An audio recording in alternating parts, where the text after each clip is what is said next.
The book is dead. We are witnessing the funeral of the Codex, and the funeral pyre on which it is burning is going up in flames faster than we might at first imagine. The book wants to be liberated. Information does indeed want to be free. We live in a multimedia land, and our books wish to reflect that as well. So instead of merely left-to-right text with 3 or 4 type fonts, Times Roman, Garamond, and Palatino, we can have thousands of unique signature types augmented with interactive displays, streaming films, gaming tools, discussion boards, and the entire Oxford English Dictionary at our disposal, with just a swipe of our hand or a dedicated blink of our eye. Yes, in the digital multiverse, we can have it all. Once you open up the proverbial Pandora's tablet, there is no turning off the binary light. The distance between the conveyor of information and the receiver is collapsing at an accelerating rate. As Nicholas Negroponte said in his prophetic tome, Being Digital, far back in 1995, if it is not on the net, it doesn't exist. Galaxies of data await our electronic mining simply by using our eyes and fingers. I understand too well the emerging argument from some psychologists that our attention span is getting warped by our increasing tendency to multitask, and that we are suffering from digital overload. That is unquestionably true. I also understand too well the arguments first posed by the late Neil Postman in his severe critique of television, and how we are entertaining ourselves to death. I also quite appreciate that the iPad, like its earlier mentor, the iPhone, can do too many things and can and does distract us from the text in sight. Google Glasses, no doubt, will simply add to our increasing ADD. All of that is true, plus many more criticisms that one can find scuttling about on the web. But that is precisely the point. Language itself, especially as coded in books, is a virtual simulation of reality. It was never the real thing anyways.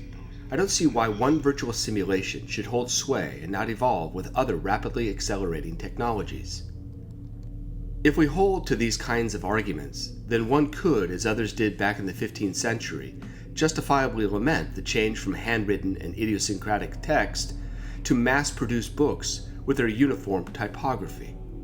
We are not going back to sitting in caves and drawing animals on jagged walls, as breathtaking as they certainly were in southern France, and we're not going back to the days of typewriters because we miss using liquid whiteout because we make mistakes.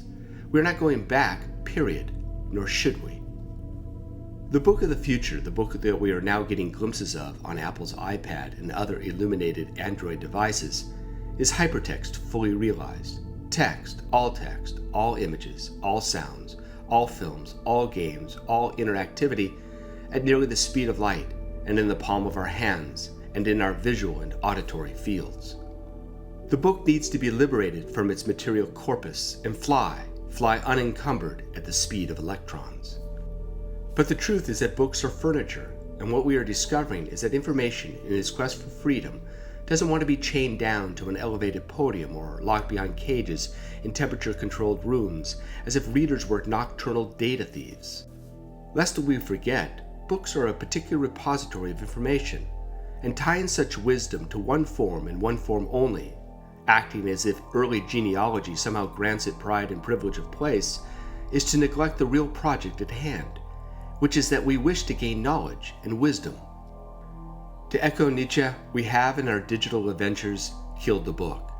But in so doing, we are witnessing the resurrection of knowledge without pre-made boundaries. We are entering into the portal of Jorge Borges' famous Library of Babel, where every book with every permutation is housed in an indefinite and perhaps infinite number of hexagonal galleries. But unlike in Borges' fictional narrative, we don't have to visit this physical labyrinth. Rather, the entire world's evolving library is sitting in our lap, just waiting to be touched and pursued. It is a multiverse calling out for our total immersion.